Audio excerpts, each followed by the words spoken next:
Sup, everybody? This is Karak with ACG, and as always, it's my continuing mission to bring you reviews that aren't 2 minutes long or filled with sponsored bullcrap. And today, we're going to look at the imaginatively named title, Hunting Simulator. And I admit, this is actually a genre I really enjoy. Where else can you strap 7 bags of deer piss to your back, fluff out your favorite camo suit, and then proceed to Theodore Roosevelt your way through a forest full of animals? So it's time to pick up your trusty long rifle, outfit yourself with a scope that allows you to see the curvature of the earth, and set out to hunt the world's most dangerous and aggressive of animals, the dreaded white rabbit. Hunting Simulator is $39.99, and it's out on Steam right now. As always, if you like the video, maybe subscribe. So here's my review for Hunting Simulator. No simulation in your simulation game, the world's most effective deer lure, and worlds without gravity. Graphics are up first. You know, some games just sort of hit the ground running. They're like a visual feast for your eyes that really delivers on making you feel like you're there in whatever world they're trying to present. Hunting Simulator does absolutely none of this, and I'm not sure what happened here, but the moment you take your Tyrannosaurus armed hunter out into the woods with him holding the gun so friggin' close to his face it looks like he's trying to see his grandpa's 1915 etching on the side that says Dearest Matilda, you know you're probably in for some shit. But hey, I could be wrong. It could actually be the way the animals water skate across the ground, sprint through enough gunfire to sink a World War II battleship, and when they finally do succumb to the sweet blackness of death, they do so by literally collapsing like the world's first biological Jenga puzzle just got table bumped. Does that mean everything is bad? No, not at all. First off, I actually liked a lot of the environments a great deal, and while it may not have been the cleanest or the prettiest of environments at any one time, there were some interesting locations where you're looking over a creek to the other side of a hill and see a bull elk coming across the crest, or coming down into a valley after killing an entire McDonald's worth of mountain beef into a secluded glade with rain thundering down around you. And there are some really good weather and environmental effects here, but sadly, it's all wrapped up in poor textures and just otherwise poor presentation.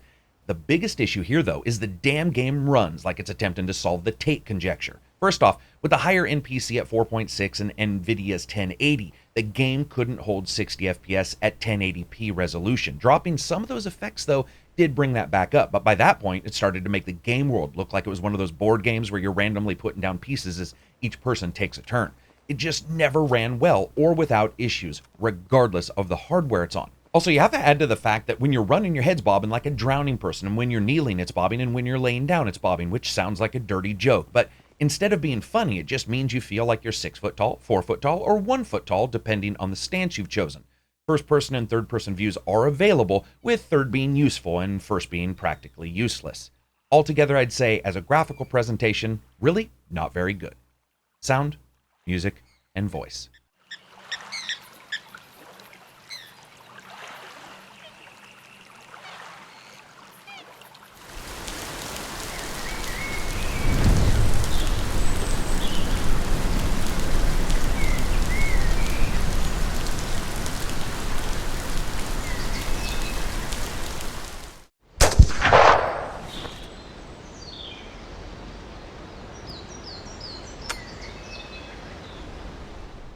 And of course, when it comes to the audio category, sound's going to be up first, and there are unfortunately issues all over the place here. First, there's actually a good number of guns in the game, but their sound samples are terrible. None of them have any kind of really good thick report, nor even a sharp one, resulting in the equivalent of a kid yelling psh, psh, psh into a Foley mic somewhere. I'm not sure how this actually happened since this is indeed a hunting game, but somehow it feels like almost no real samples were used.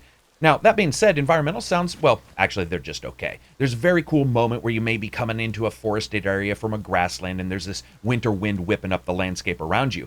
That is until, of course, you realize that almost all the sound samples are the same ones, repeating endlessly in a loop, meaning when a gentle breeze is blowing, sometimes it can sound like a goddamn torrential windstorm and downpour, really ruining the overall atmosphere of the location you're in.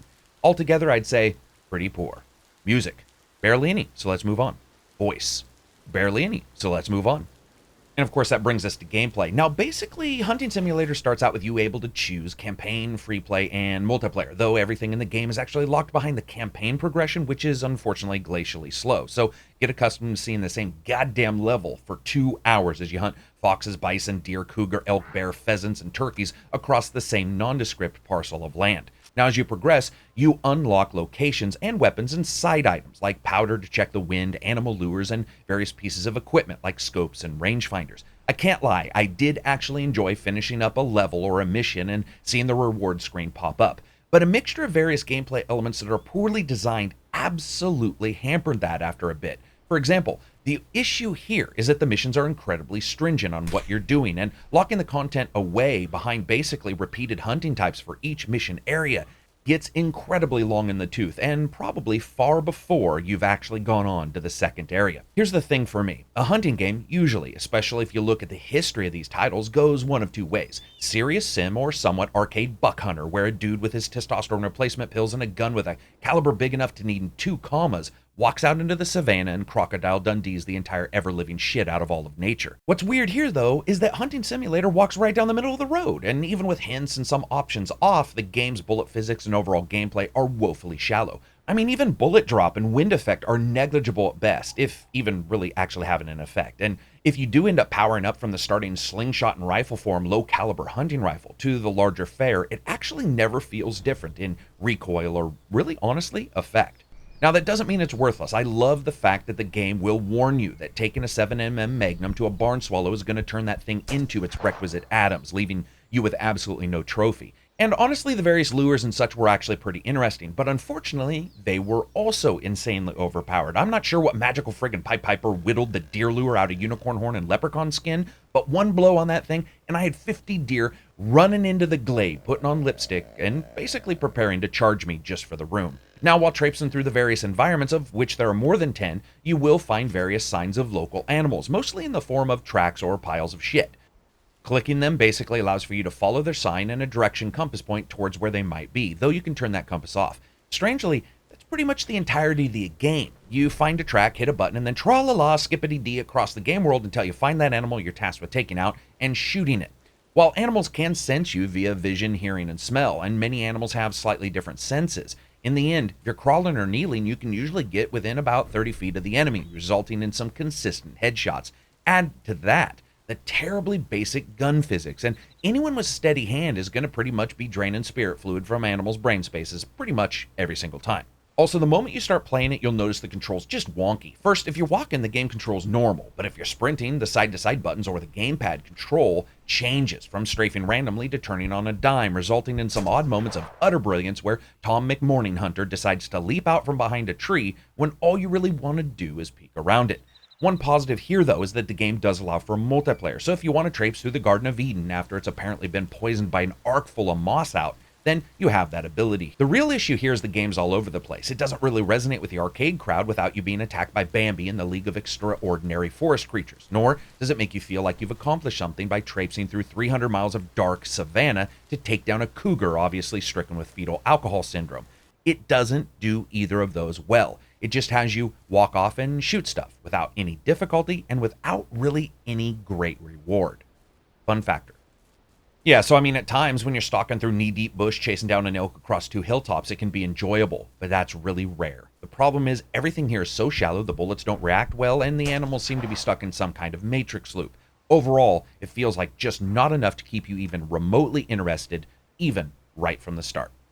So as always, I rate games on a buy, wait for a sale, rent, or never touch it again rating scale, with rent being replaced by deep sale for the PC titles. Hunting Simulator actually gets a never touch. The plain and simple fact is there are so many problems here, whether it be the ballistics engine, the animal engine itself, the graphics engine itself, that there just isn't enough that I can feel that even at an incredibly low price, this would be worth jumping into. So anyway, that's it for me. I hope you guys liked the video. If you did, give it a thumbs up. If you didn't, give it a thumbs down. Maybe check out Twitter or Patreon. Peace out and enjoy the rest of your week.